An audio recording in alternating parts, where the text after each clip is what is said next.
the philosopher John Rawls, who is known to all of you, I'm sure, and who was a soldier and a minister's son, I believe, and a very good man, but ultimately, and believed that people should start out equal, and that there was a veil of ignorance in which people started from, which allowed for that equality. And that then, from that, you could develop a set of differences between people which would be negotiated between them. At the end of his life, he concluded that that would not work.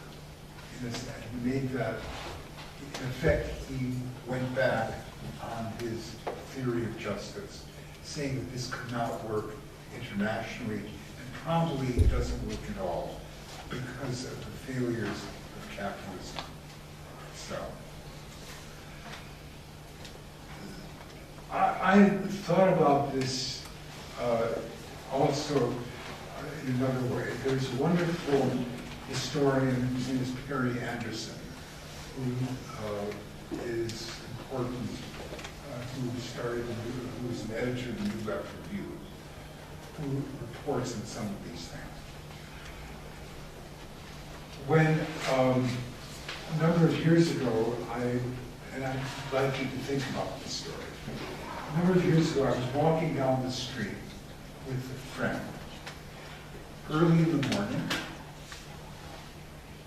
and I said to him, you know, one of the interesting things about humanity is that you could always ask somebody for the time, and that person you ask will give you what time it is.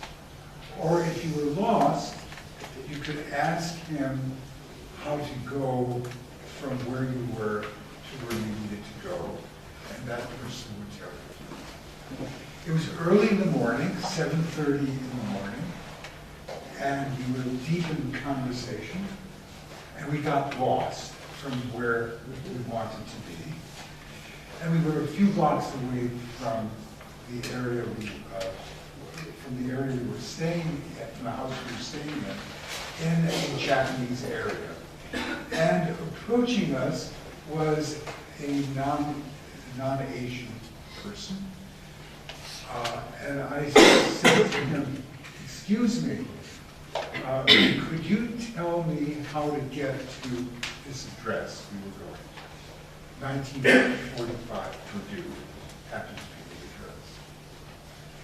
And he said, yes, I can. For 50 cents.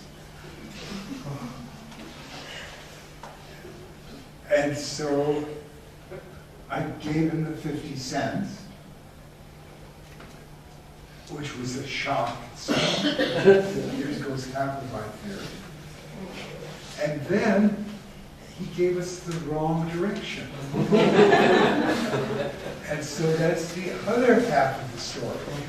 So now the question becomes, in the development of policies and politics, how are we going to have those arguments to be sure we're in the right frame of reference, where if we make mistakes, not everything is going to be destroyed? That, I would argue, is a central role of the Basso Foundation at this stage.